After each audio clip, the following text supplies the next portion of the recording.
Bonjour mon ami. Je suis très contente de te parler aujourd'hui. Je m'appelle Amina et j'habite à Casablanca au Maroc. J'ai 24 ans et je veux partager quelque chose d'important avec toi. Aujourd'hui, je vais parler d'un sujet qui touche beaucoup de personnes. Je vais parler du sentiment d'être bloqué dans la vie. Je vais parler de ce moment où tu sens que tu ne progresses pas. Je connais bien ce sentiment parce que je l'ai vécu moi-même. Beaucoup de mes amis le vivent aussi. Peut-être que tu le vis en ce moment. Peut-être que tu l'as vécu dans le passé. Dis-moi dans les commentaires de quel pays tu regardes cette vidéo. Je veux savoir où tu habites. Je veux savoir si ce sentiment existe partout dans le monde.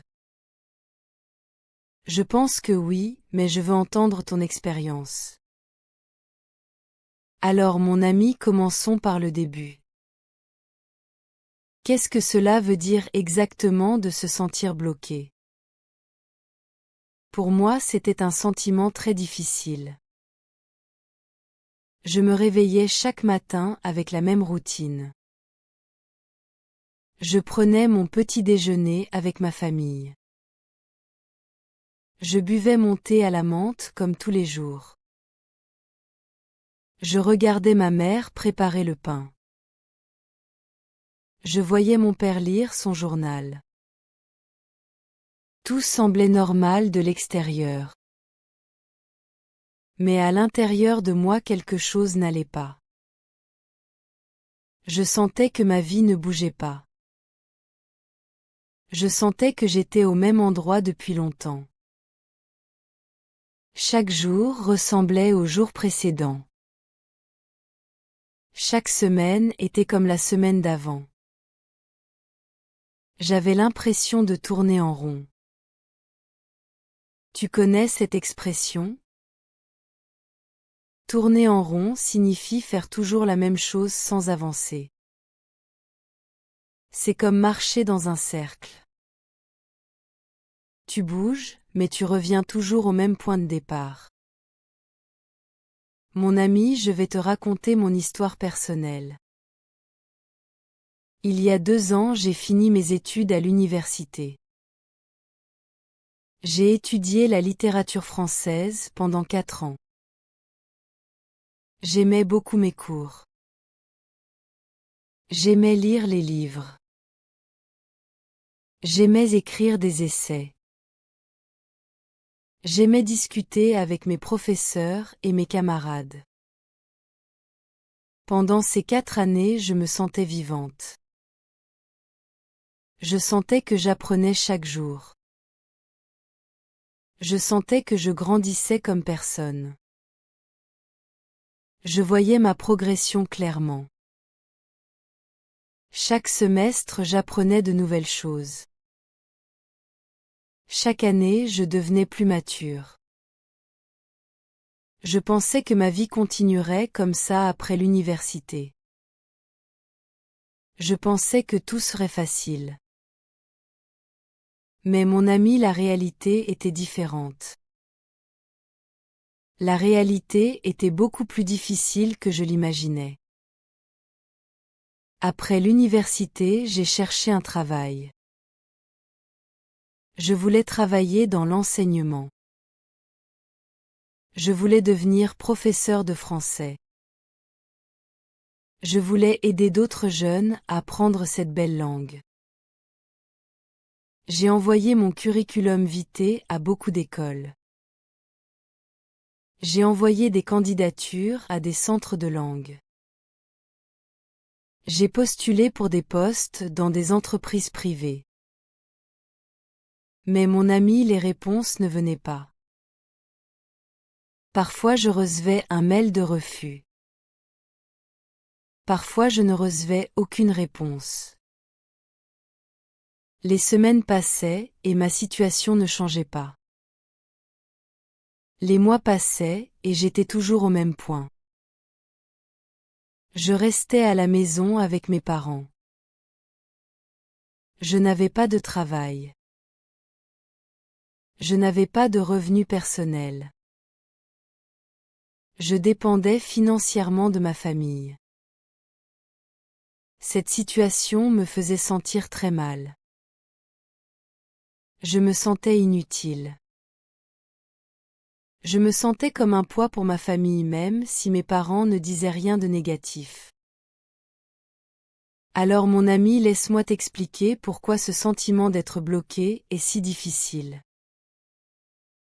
D'abord, il y a la question de l'identité personnelle. Quand tu étudies, tu as une identité claire. Tu es étudiante. Tu as un but précis. Tu sais ce que tu dois faire chaque jour. Tu vas à tes cours. Tu fais tes devoirs. Tu passes tes examens. Ta vie a une structure. Ta vie a un sens. Mais quand tu finis tes études, cette structure disparaît. Tu n'as plus de cadre fixe. Tu n'as plus de routine imposée. Tu dois créer ta propre structure. Tu dois trouver ton propre chemin. Et cela, mon ami, est beaucoup plus difficile que je le pensais. Je me réveillais le matin sans savoir exactement quoi faire. Je n'avais plus de cours où aller. Je n'avais plus de professeurs qui m'attendaient. Je n'avais plus de camarades avec qui étudier. Je me sentais perdu dans cette nouvelle liberté. Ensuite, il y a la question de la comparaison sociale. Mon ami, tu sais ce que c'est?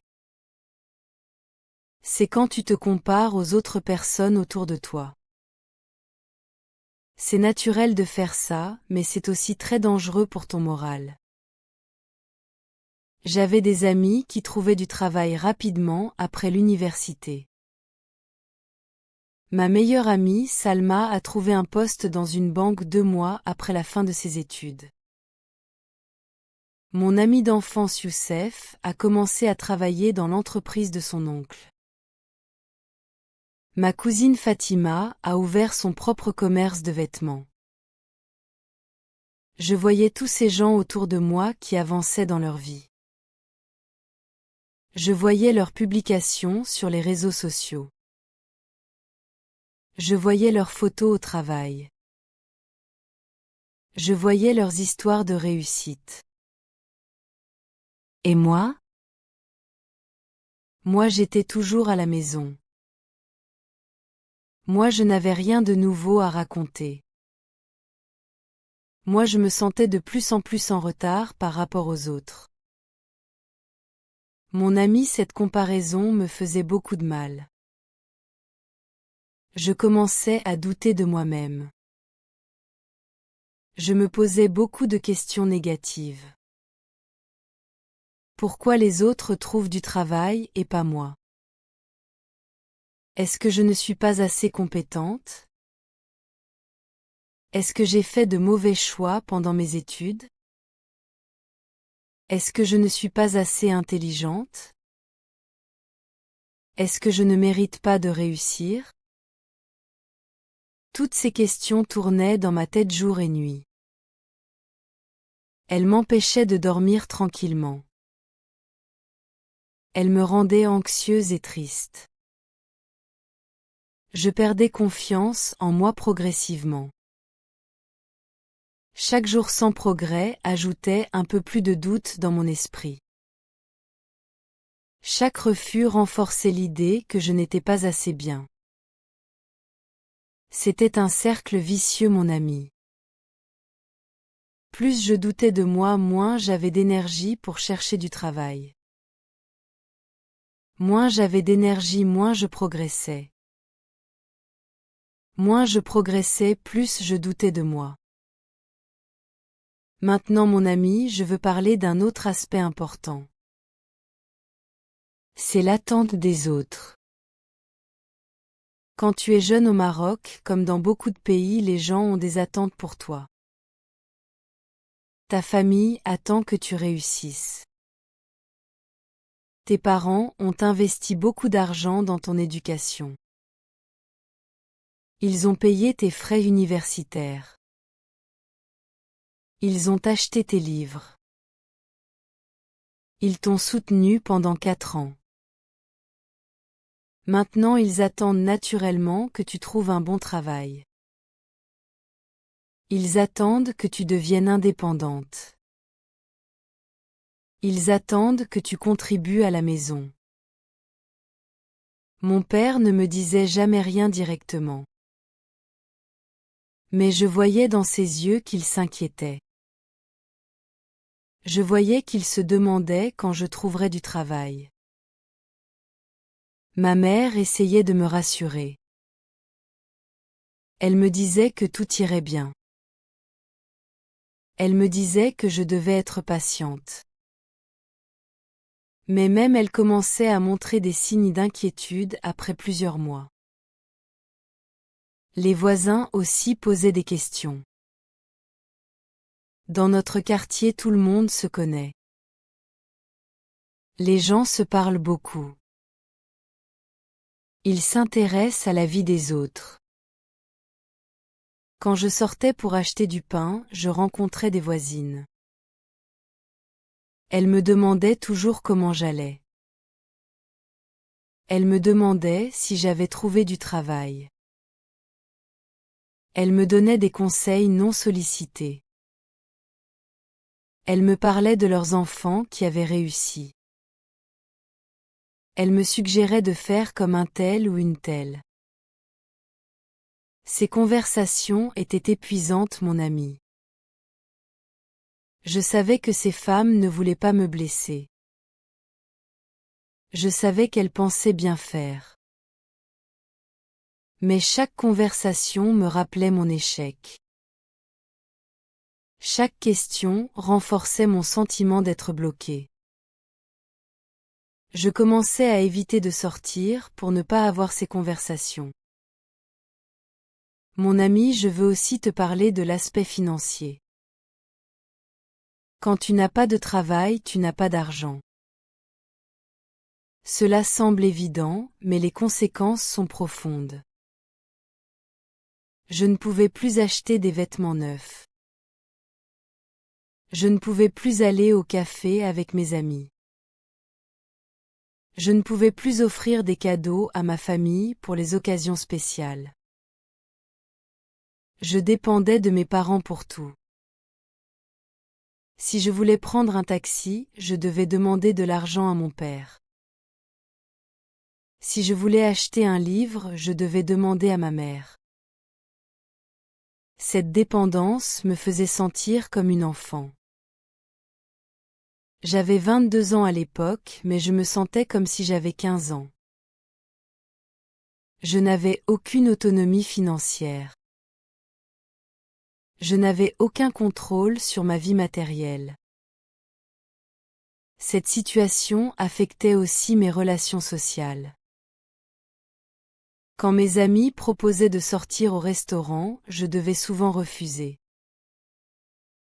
Je ne pouvais pas me permettre de dépenser de l'argent. Quand il y avait un mariage dans la famille, je portais les mêmes vêtements encore et encore. Les gens commençaient à remarquer.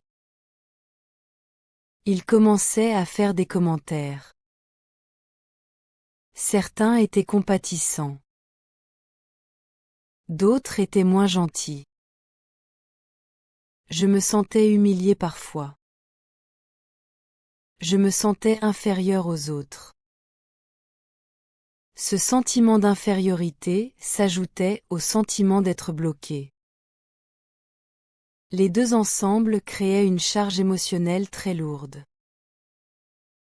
Mon ami, maintenant je veux te parler des effets psychologiques de cette situation. Quand tu te sens bloqué pendant longtemps, cela change ta personnalité. Avant j'étais une personne joyeuse. J'aimais rire avec mes amis. J'aimais plaisanter avec ma famille. J'avais beaucoup d'énergie et d'enthousiasme. Mais progressivement je suis devenue différente. Je suis devenue plus silencieuse. Je souriais moins souvent. Je préférais rester seule dans ma chambre. Je ne voulais plus voir mes amis. Je ne voulais plus participer aux activités familiales. Mes parents ont remarqué ce changement. Ma mère me demandait souvent si j'allais bien. Mon père essayait de me faire rire comme avant.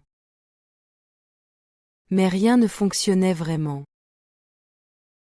J'étais enfermée dans ma tristesse. J'étais prisonnière de mon sentiment d'échec. Le matin était le moment le plus difficile. Je me réveillais et pendant quelques secondes tout allait bien. Mais ensuite la réalité revenait. Je me souvenais que je n'avais pas de travail. Je me souvenais que ma vie ne progressait pas. Je me souvenais de tous mes problèmes. Cette prise de conscience matinale était comme un coup au cœur. Elle me donnait envie de rester au lit. Elle me donnait envie de ne rien faire. Parfois je restais au lit jusqu'à midi. Je n'avais aucune motivation pour me lever. Je n'avais aucune raison de commencer la journée. Mes parents s'inquiétaient de ce comportement. Ils ne comprenaient pas pourquoi je dormais si tard. Ils pensaient que j'étais paresseuse. Mais ce n'était pas de la paresse, mon ami.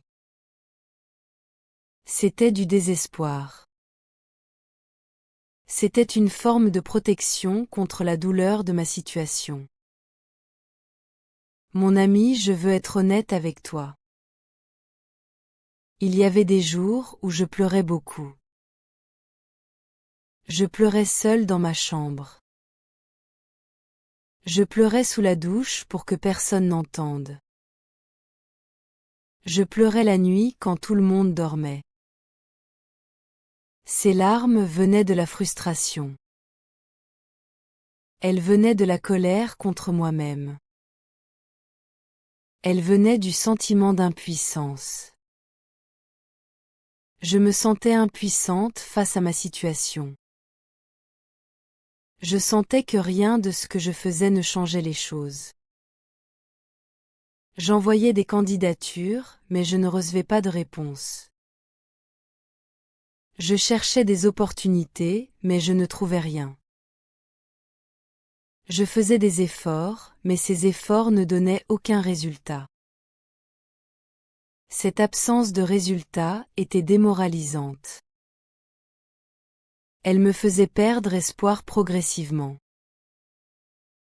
Laisse-moi te parler aussi de la pression du temps.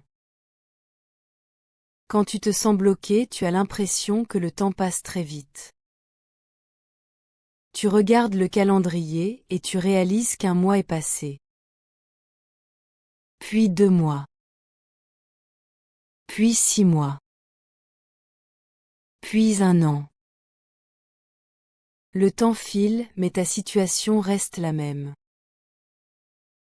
Cette réalisation est terrifiante, mon ami. Tu te dis que tu es en train de gaspiller ta jeunesse. Tu te dis que tu perds des années précieuses. Tu vois tes amis qui avancent dans leur carrière. Tu vois qu'ils acquièrent de l'expérience professionnelle. Tu vois qu'ils développent des compétences.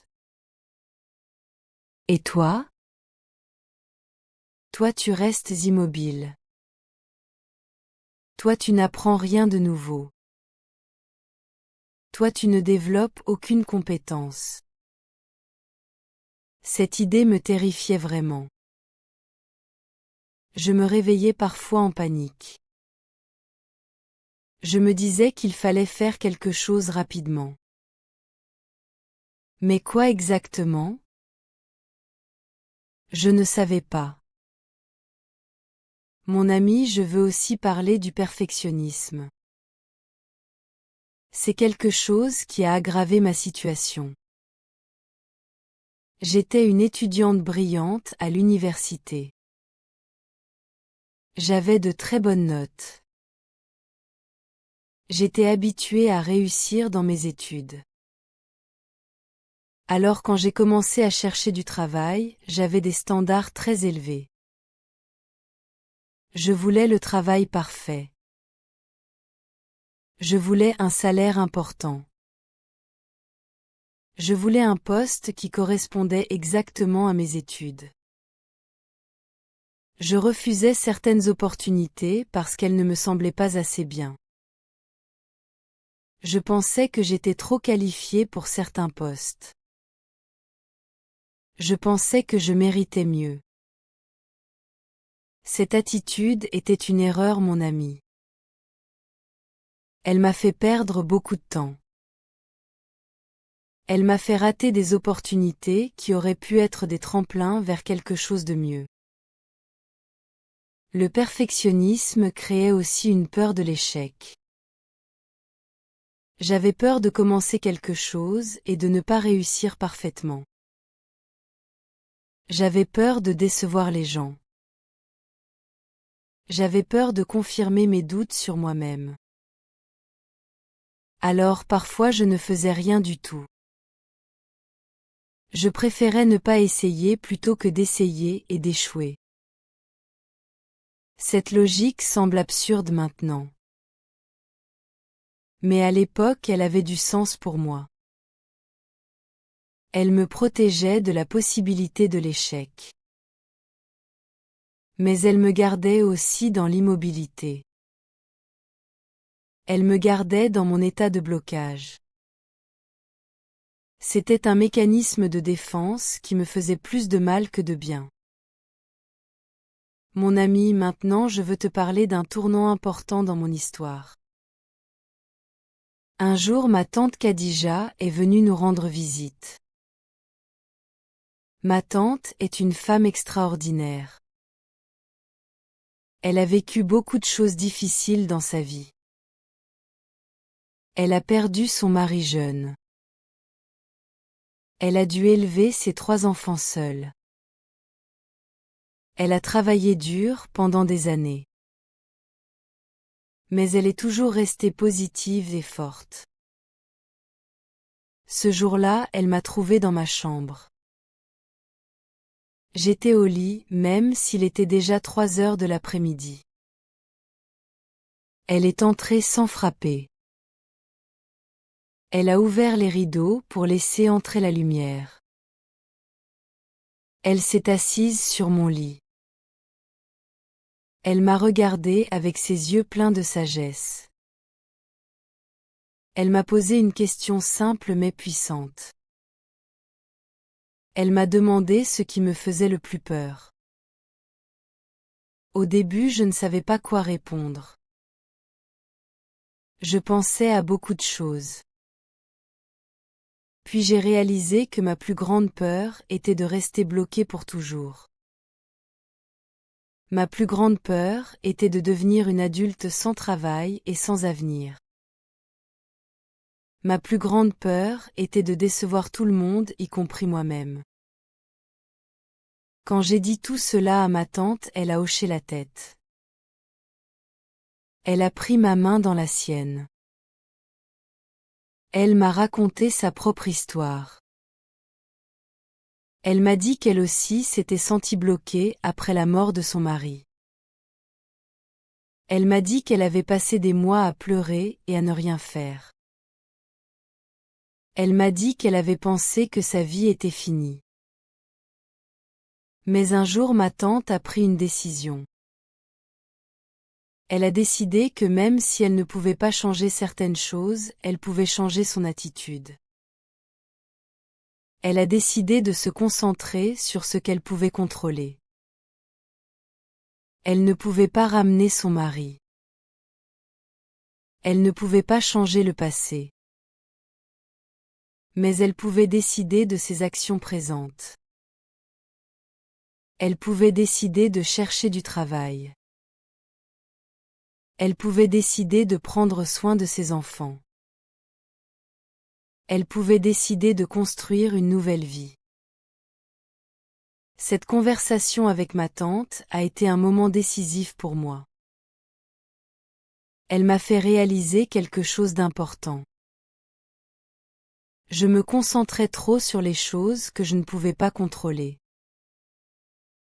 Je me concentrais sur le marché du travail difficile. Je me concentrais sur les refus que je recevais. Je me concentrais sur la comparaison avec les autres.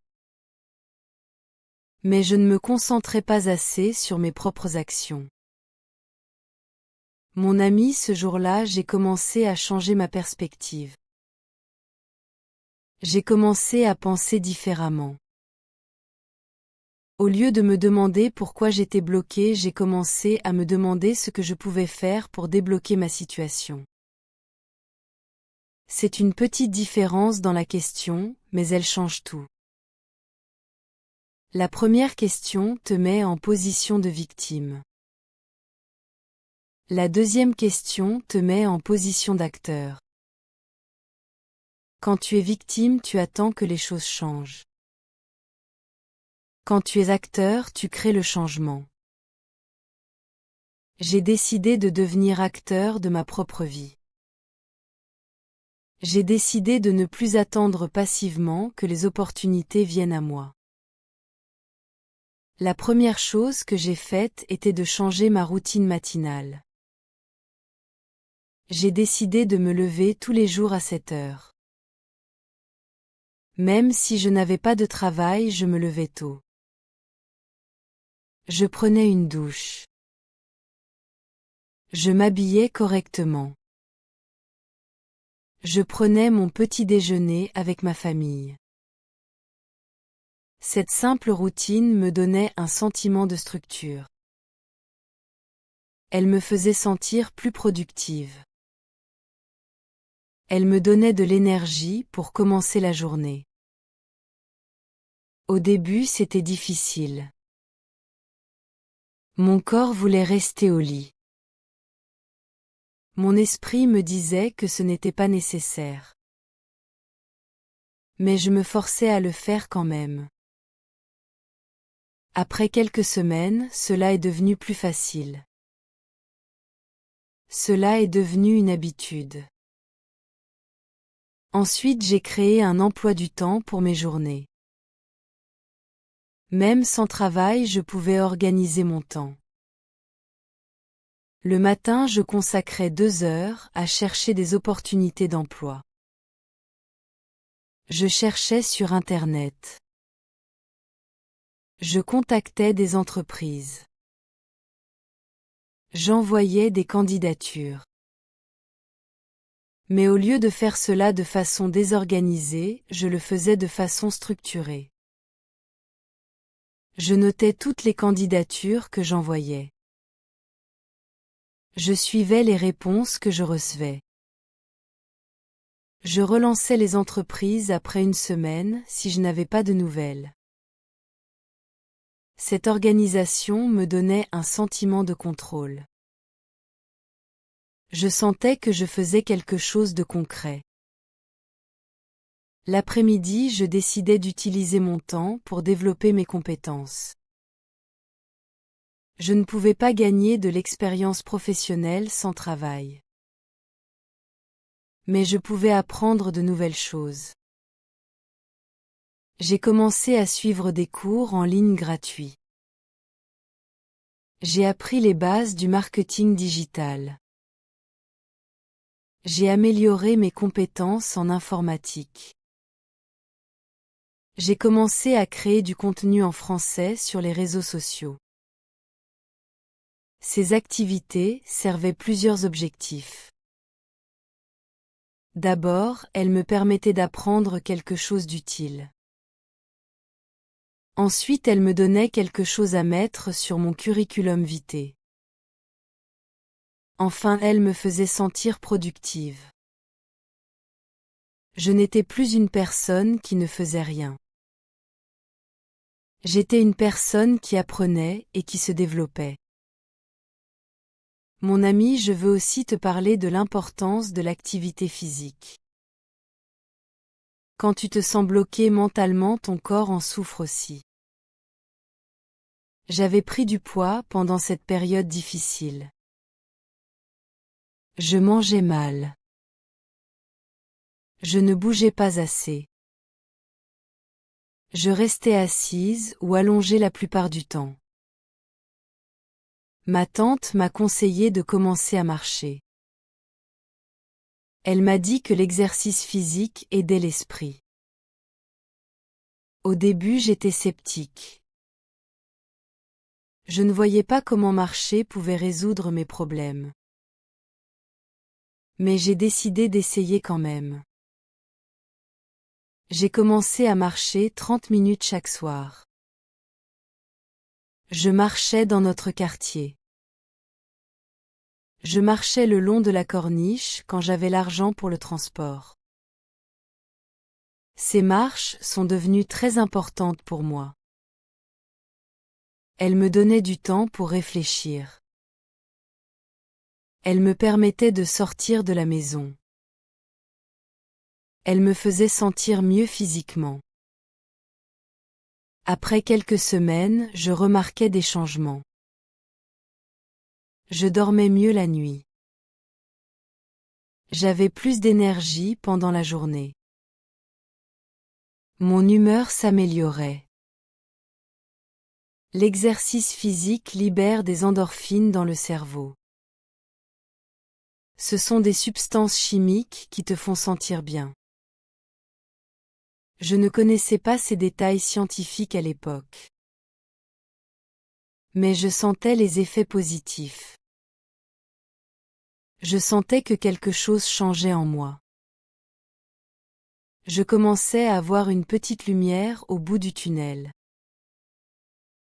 Mon ami, je veux maintenant te parler d'une autre chose importante. C'est le fait d'accepter l'aide des autres. Pendant longtemps, j'avais honte de ma situation. Je ne voulais pas parler de mes difficultés. Je ne voulais pas que les gens sachent que je me sentais bloquée. Je pensais que c'était une faiblesse. Je pensais que je devais tout faire toute seule. Mais cette attitude m'isolait. Elle me coupait du soutien que je pouvais recevoir. Un jour, j'ai décidé de parler franchement avec mon amie Salma. Je lui ai dit exactement comment je me sentais. Je lui ai dit que je me sentais perdue. Je lui ai dit que je doutais de moi. Je lui ai dit que je ne savais plus quoi faire. La réaction de Salma m'a surprise. Elle ne m'a pas jugée. Elle ne m'a pas dit que j'étais faible. Au contraire, elle m'a dit que beaucoup de personnes vivent la même chose. Elle m'a dit que c'était normal de se sentir ainsi. Elle m'a dit que même elle avait des moments de doute malgré son travail. Cette conversation m'a fait beaucoup de bien. Elle m'a fait réaliser que je n'étais pas seule. Elle m'a fait comprendre que le sentiment d'être bloqué est une expérience humaine commune. Tout le monde le vit à un moment ou à un autre. La différence est que certaines personnes en parlent et d'autres gardent tout à l'intérieur. Salma m'a aussi aidé concrètement. Elle m'a parlé d'une opportunité de travail dans son entreprise. Ce n'était pas un poste dans mon domaine exact. C'était un travail administratif. Le salaire n'était pas très élevé. C'était un contrat temporaire de 6 mois. Avant j'aurais peut-être refusé cette opportunité. J'aurais peut-être pensé que ce travail n'était pas assez bien pour moi. Mais maintenant ma perspective avait changé. Je voyais cette opportunité différemment. Je voyais qu'elle pouvait être un début. Je voyais qu'elle pouvait me permettre de sortir de ma situation. J'ai accepté. J'ai commencé ce travail avec enthousiasme. Mon ami, les premiers jours de travail étaient étranges. Après tant de mois à la maison, j'étais de nouveau dans un bureau. Je portais des vêtements professionnels. Je parlais avec des collègues. Je faisais des tâches concrètes. J'avais des responsabilités. Ce changement était à la fois excitant et effrayant. J'avais peur de ne pas être à la hauteur. J'avais peur de faire des erreurs. J'avais peur de confirmer tous mes doutes sur moi-même. Mais quelque chose d'intéressant s'est produit. J'ai découvert que je pouvais faire ce travail. J'ai découvert que mes compétences étaient utiles. J'ai découvert que mes collègues appréciaient mon travail. Ces découvertes ont commencé à reconstruire ma confiance en moi. Chaque jour je rentrais à la maison avec un sentiment de satisfaction. Je sentais que j'avais accompli quelque chose. Je sentais que j'avais été utile. Je sentais que ma journée avait eu un sens. Ce sentiment était absent depuis si longtemps. Je l'avais presque oublié. Le retrouver était merveilleux. Mes parents voyaient aussi le changement en moi. Ma mère me disait que je souriais de nouveau. Mon père était fier que j'ai trouvé du travail. Même mes voisines changeaient leur attitude envers moi. Maintenant, quand elles me demandaient comment j'allais, je pouvais répondre positivement. Je pouvais dire que je travaillais. Je pouvais partager des histoires de mon bureau. Cette simple chose changeait complètement mes interactions sociales. Le salaire que je recevais n'était pas énorme. Mais pour moi c'était une révolution. C'était mon propre argent.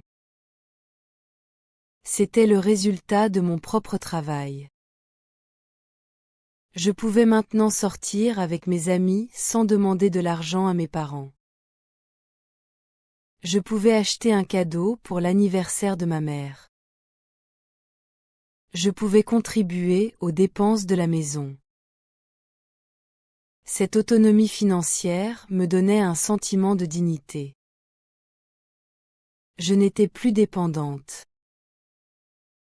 J'étais une adulte responsable. Cette transformation psychologique était peut-être plus importante que l'argent lui-même. Elle changeait ma perception de moi-même. Elle changeait ma place dans la famille et dans la société. Mon ami, je veux te dire quelque chose d'important. Ce travail temporaire n'était pas mon travail de rêve. Ce n'était pas ce que j'avais imaginé faire après l'université. Mais il m'a donné quelque chose de précieux. Il m'a donné de l'expérience professionnelle. Il m'a donné quelque chose à mettre sur mon curriculum vitae. Il m'a donné des références pour l'avenir. Il m'a donné une routine et une structure. Il m'a donné la confiance que j'avais perdue. Toutes ces choses étaient nécessaires pour ma progression. Sans ce premier pas, je n'aurais pas pu faire les pas suivants. C'est une leçon importante. Parfois le chemin vers notre but n'est pas direct. Parfois nous devons accepter des opportunités imparfaites. Parfois nous devons commencer petit pour arriver grand. Pendant ces 6 mois de contrat, j'ai continué à apprendre et à me développer. J'utilisais mes soirées pour améliorer mes compétences. Je continuais mes cours en ligne. Je lisais des livres sur le développement personnel. Je regardais des vidéos inspirantes.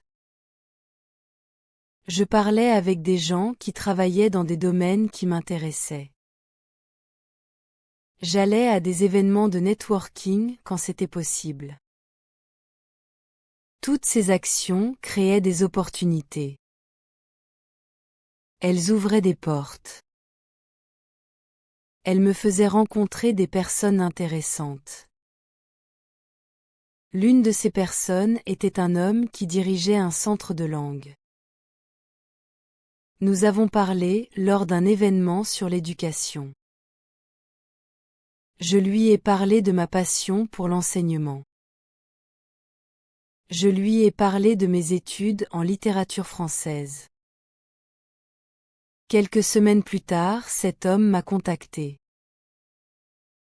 Il me proposait de travailler dans son centre comme professeur de français. C'était exactement le type de travail que je voulais depuis le début. C'était l'opportunité que j'avais cherchée pendant si longtemps. Mais cette opportunité n'était pas venue directement. Elle était venue grâce à une chaîne d'événements. Elle était venue parce que j'avais accepté le travail administratif. Elle était venue parce que j'avais continué à me développer. Elle était venue parce que j'avais sorti de chez moi et rencontré des gens. Elle était venue parce que j'avais arrêté d'attendre passivement. Elle était venue parce que j'avais pris ma vie en main. Mon ami, maintenant je travaille comme professeur de français depuis plus d'1 an. J'adore mon travail. J'adore voir mes étudiants progresser. J'adore partager ma passion pour la langue française. J'adore la routine de mon travail. Chaque jour je me lève avec un but clair. Chaque jour j'ai des tâches à accomplir. Chaque jour je sens que je fais une différence dans la vie de quelqu'un. Ce sentiment d'utilité est merveilleux.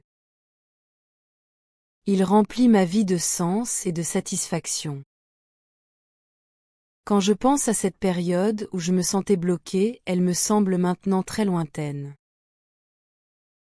Elle semble être l'histoire d'une autre personne. Mais je sais que c'était mon histoire. Je sais que j'ai vécu cette difficulté. Maintenant je veux partager avec toi les leçons que j'ai apprises. Ces leçons m'ont aidé à sortir de mon blocage. Elles peuvent peut-être t'aider aussi si tu te sens bloqué actuellement. La première leçon est que le sentiment d'être bloqué est temporaire. Quand tu es dans cette situation, tu as l'impression que ça va durer pour toujours. Tu as l'impression que tu ne vas jamais en sortir. Mais ce n'est pas vrai. Rien n'est permanent dans la vie. Les situations changent. Les circonstances évoluent. Les opportunités apparaissent. Tu dois simplement continuer à avancer même quand c'est difficile. Tu dois continuer à essayer même quand tu ne vois pas de résultats immédiats. La deuxième leçon est l'importance de l'action. Quand tu te sens bloqué, tu as tendance à rester immobile. Tu attends que quelque chose change. Tu attends le moment parfait. Tu attends d'avoir plus de confiance. Mais l'attente ne résout rien. C'est l'action qui crée le changement. Même de petites actions font une différence. Envoyer une candidature est mieux que ne rien envoyer. Apprendre une nouvelle compétence est mieux que de ne rien apprendre. Parler avec quelqu'un est mieux que de rester seul. Chaque petite action te rapproche de ton objectif. Chaque petit pas compte. Ne sous-estime pas le pouvoir des petites choses. La troisième leçon est que tu ne peux pas tout contrôler. Tu ne peux pas contrôler le marché du travail. Tu ne peux pas contrôler les décisions des employeurs.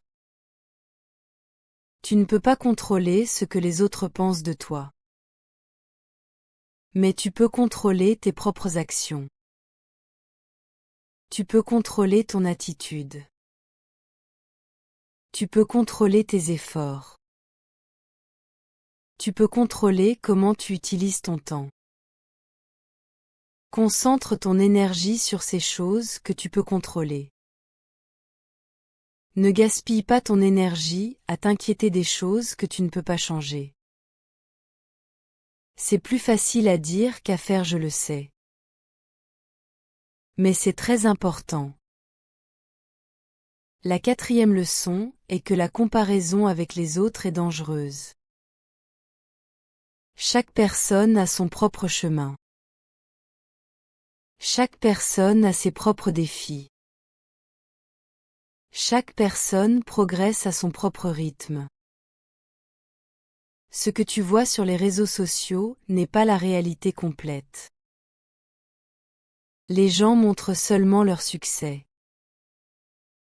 Ils ne montrent pas leurs difficultés.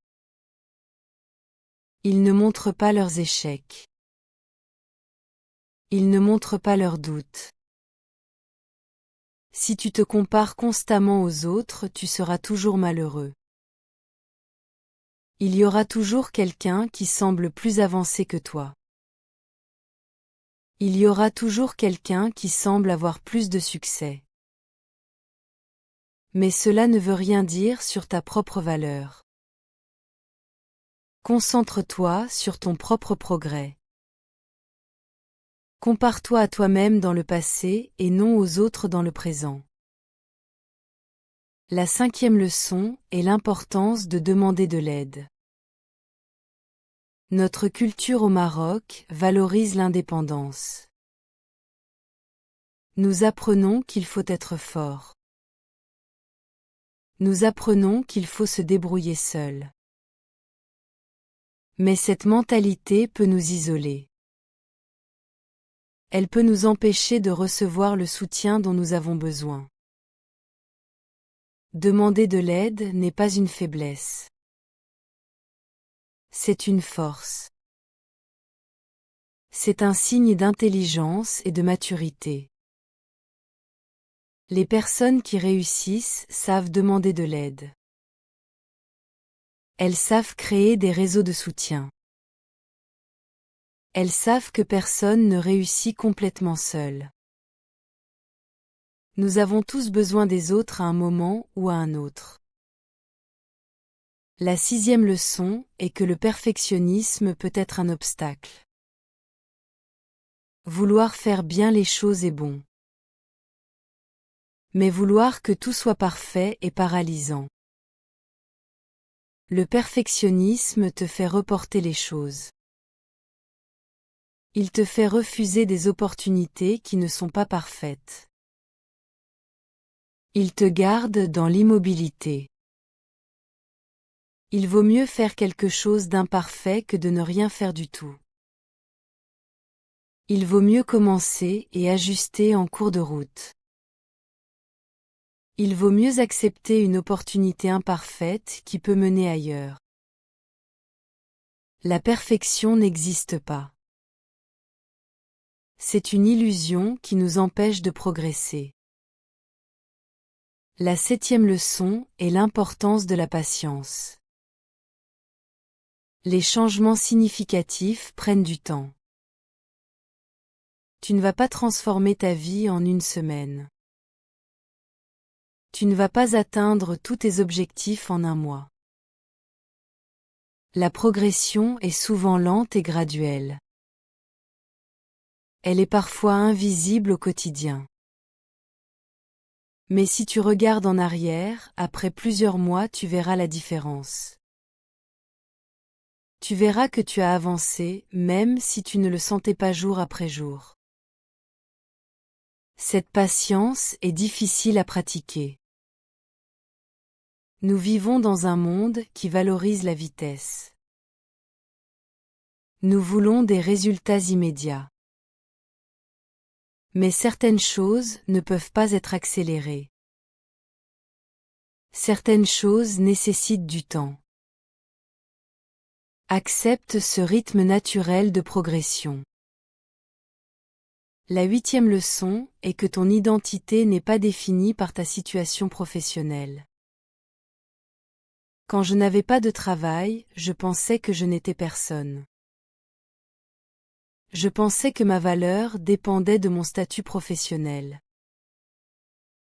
Mais ce n'est pas vrai. Tu es une personne complète avec ou sans travail. Tu as des qualités personnelles. Tu as des talents. Tu as de la valeur humaine. Ton travail est une partie de ta vie, mais ce n'est pas toute ta vie. Cette compréhension te libère d'une grande pression. Elle te permet de voir ta situation plus objectivement. Elle te permet de ne pas lier ton estime de toi à ta réussite professionnelle. La 9e leçon est que parfois il faut redéfinir le succès. J'avais une idée très précise de ce qu'était le succès. Je pensais que le succès signifiait un travail parfait avec un bon salaire immédiatement après l'université. Mais cette définition était trop étroite. Elle ne laissait pas de place pour le chemin réel de la vie. Maintenant je comprends que le succès peut prendre différentes formes. Le succès peut être de simplement continuer malgré les difficultés. Le succès peut être de maintenir ta santé mentale dans les moments difficiles. Le succès peut être d'accepter une opportunité imparfaite qui te fait avancer. Le succès peut être de demander de l'aide quand tu en as besoin. Ces formes de succès sont tout aussi importantes que le succès professionnel traditionnel. La 10e leçon est l'importance de prendre soin de toi. Quand tu te sens bloqué, tu négliges souvent ton bien-être. Tu manges mal. Tu dors mal. Tu ne fais pas d'exercice. Tu ne vois pas tes amis. Tu t'isoles. Mais prendre soin de toi est essentiel pour sortir de cette situation. Ton corps et ton esprit ont besoin d'énergie pour faire face aux défis. Si tu es épuisé physiquement et mentalement, tu ne peux pas progresser.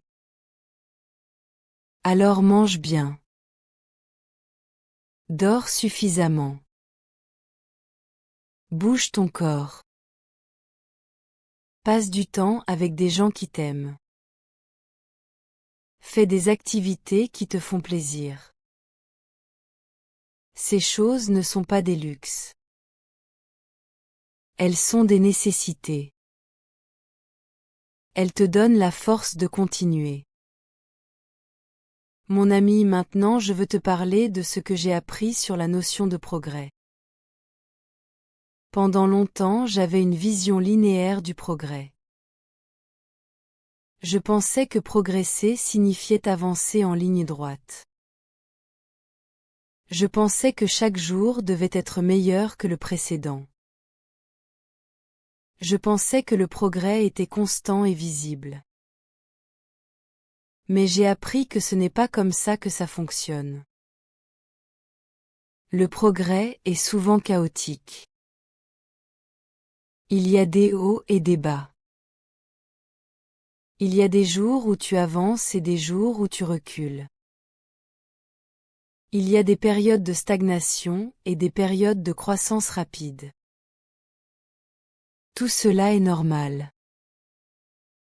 Tout cela fait partie du processus. Parfois tu as l'impression de ne pas progresser alors que tu progresses en réalité. Par exemple, quand j'envoyais des candidatures sans recevoir de réponse, je pensais que je n'avançais pas. Mais en fait, je progressais. Je pratiquais l'écriture de lettres de motivation. J'améliorais mon curriculum vitae. Je développais ma capacité à présenter mes compétences. Toutes ces choses étaient du progrès, même si je ne recevais pas de résultats immédiats. Le progrès n'est pas toujours visible de l'extérieur. Parfois il se passe à l'intérieur de toi. Tu changes ta mentalité. Tu développes ta résilience. Tu apprends sur toi-même. Ces formes de progrès sont tout aussi importantes que les résultats externes. J'ai aussi appris que le progrès ne signifie pas toujours atteindre le but que tu avais au départ. Parfois le chemin te mène vers un endroit différent de celui que tu avais imaginé. Parfois tu découvres que ton but initial n'était pas le bon pour toi. Parfois tu découvres de nouvelles possibilités en cours de route. Tout cela est du progrès aussi. Le progrès, c'est avancer même si la direction change. Le progrès, c'est apprendre et évoluer. Le progrès, c'est devenir une meilleure version de toi-même. Il ne s'agit pas seulement d'atteindre des objectifs externes. Il s'agit aussi de croissance personnelle interne. Mon ami, je veux maintenant te donner quelques conseils pratiques si tu te sens bloqué actuellement. Ces conseils viennent de mon expérience personnelle. Ils m'ont aidé et j'espère qu'ils pourront t'aider aussi. Le premier conseil est de commencer ta journée avec une routine matinale. Lève-toi à la même heure chaque jour. Prends une douche. Habille-toi comme si tu allais travailler. Prends un petit déjeuner sain. Cette routine donne une structure à ta journée. Elle te met dans un état d'esprit productif.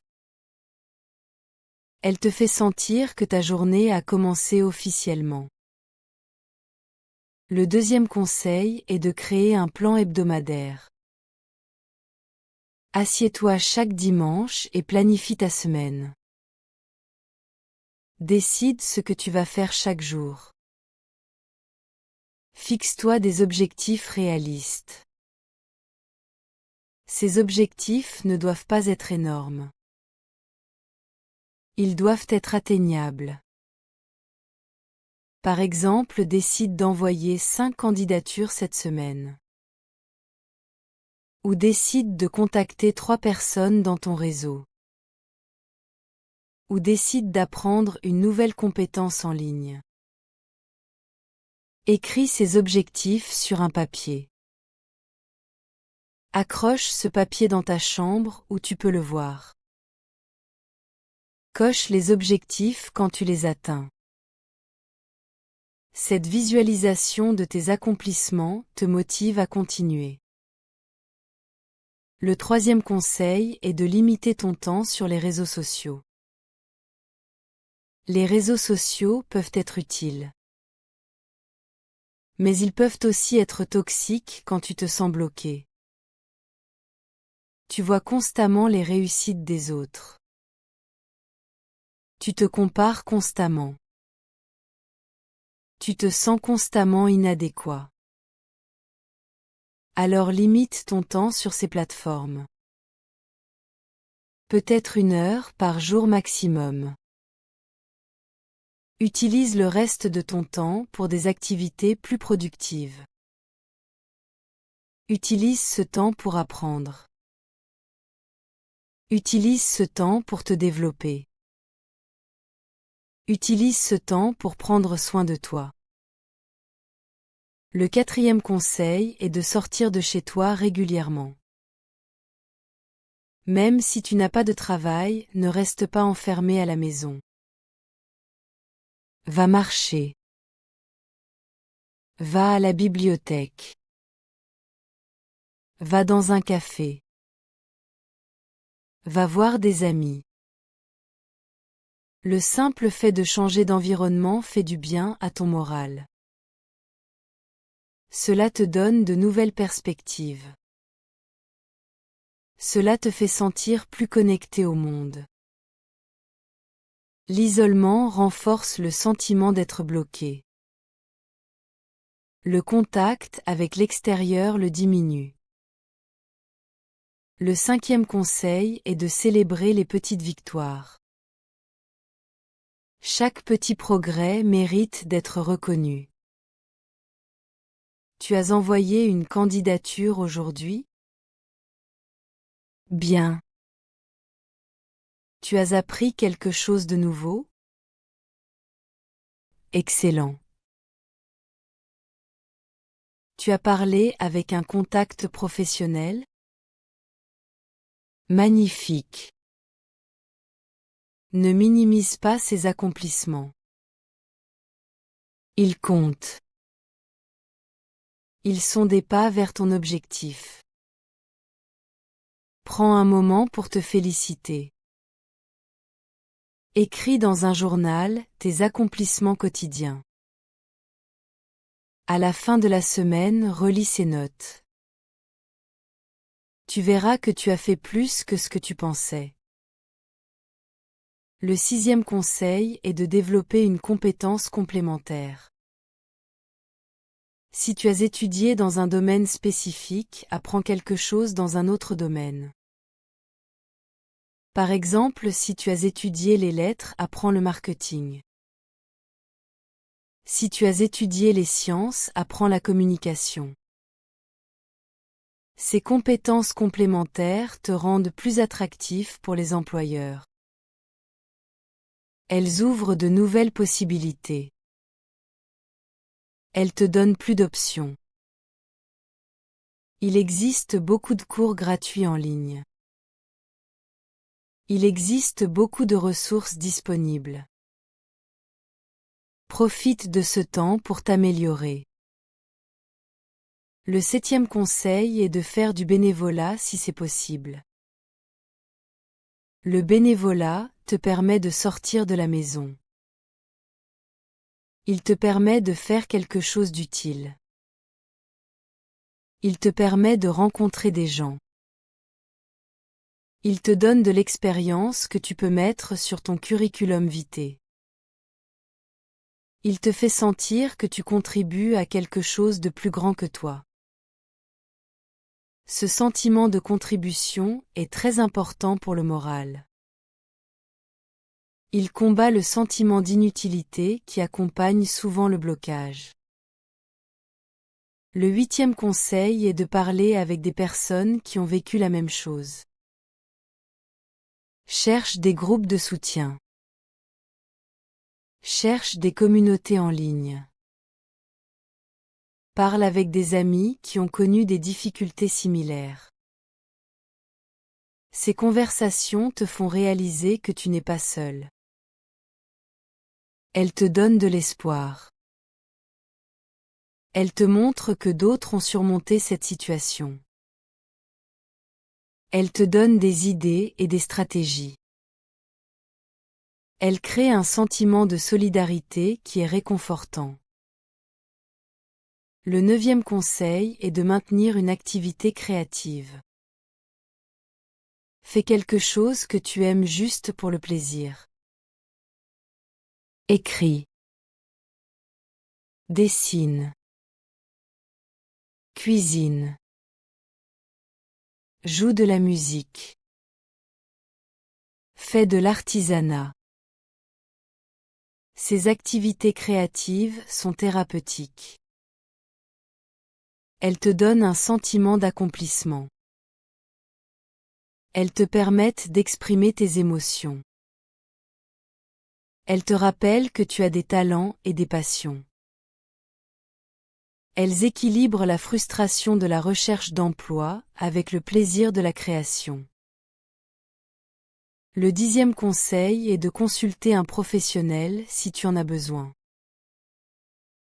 Si ton sentiment d'être bloqué se transforme en dépression, consulte un psychologue. Si ton anxiété devient incontrôlable, cherche de l'aide. Il n'y a aucune honte à demander un soutien professionnel. C'est une chose courageuse et intelligente à faire. Un professionnel peut te donner des outils pour gérer tes émotions. Il peut t'aider à voir ta situation différemment. Il peut t'accompagner dans ce moment difficile. Mon ami, je suis maintenant à la fin de mon histoire et de mes conseils. Je veux te dire une dernière chose très importante. Le sentiment d'être bloqué est difficile, mais il n'est pas permanent. Tu vas sortir de cette situation. Tu vas progresser de nouveau.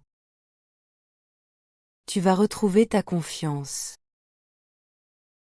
Tu vas atteindre tes objectifs. Peut-être pas exactement comme tu l'avais imaginé. Peut-être pas aussi vite que tu le voulais. Mais tu vas y arriver. Je le sais parce que je l'ai vécu moi-même. Je sais à quel point c'est dur. Je sais à quel point tu te sens perdu en ce moment. Mais je sais aussi que tu as la force de surmonter cela. Chaque jour est une nouvelle opportunité. Chaque jour tu peux faire un petit pas vers ton objectif. Ces petits pas s'accumulent. Ils créent un mouvement. Ils créent un changement. Tu ne le vois peut-être pas maintenant. Mais dans 6 mois, quand tu regarderas en arrière, tu verras tout le chemin que tu as parcouru. Tu seras fier de toi. Tu seras surpris de ta propre résilience. Tu seras plus fort qu'avant. Les difficultés nous transforment. Elles nous enseignent. Elles nous préparent pour l'avenir. Cette période difficile que tu vis maintenant n'est pas une perte de temps. C'est une période d'apprentissage et de croissance. N'oublie pas que ta valeur ne dépend pas de ta situation professionnelle. Tu es une personne précieuse, avec ou sans travail. Tu as des qualités uniques. Tu as des talents spéciaux. Tu as quelque chose d'important à offrir au monde. Ne laisse pas cette période temporaire de difficulté te faire oublier qui tu es vraiment. Ne laisse pas le doute détruire ta confiance en toi. Tu es capable de grandes choses. Tu as un potentiel immense. Cette situation difficile est juste un chapitre de ton histoire. Ce n'est pas toute ton histoire. Il y a encore beaucoup de chapitres à écrire. Et je suis sûre que ces chapitres futurs seront meilleurs. Je veux te remercier d'avoir écouté mon histoire. J'espère que mes expériences et mes conseils t'ont aidé d'une manière ou d'une autre. J'espère que tu te sens moins seul maintenant. J'espère que tu as un peu plus d'espoir qu'avant. N'oublie pas de me dire dans les commentaires de quel pays tu regardes. Je veux vraiment connaître ton histoire aussi. Je veux savoir comment tu vis cette situation. Je veux créer une communauté de soutien où nous pouvons tous nous entraider. Parce que c'est ça la beauté de partager nos histoires. Nous réalisons que nous sommes tous connectés. Nous réalisons que nous vivons des choses similaires, même si nous venons de pays différents. Continue à avancer, mon ami. Continue à essayer. Continue à croire en toi. Les jours difficiles passent. Les situations changent. Les opportunités arrivent. Parfois quand tu t'y attends le moins. Parfois par des chemins que tu n'avais pas imaginés. Reste ouvert aux possibilités. Reste flexible dans tes plans. Reste déterminé dans tes efforts. Et surtout reste bienveillant envers toi-même. Tu fais de ton mieux avec les ressources que tu as. C'est tout ce qu'on peut demander de quelqu'un. Tu es sur le bon chemin, même si tu ne le vois pas encore. Continue simplement à marcher. Un pas après l'autre. Un jour après l'autre. Tu vas y arriver. Je crois en toi, mon ami. Merci de m'avoir écouté. À bientôt. À bientôt.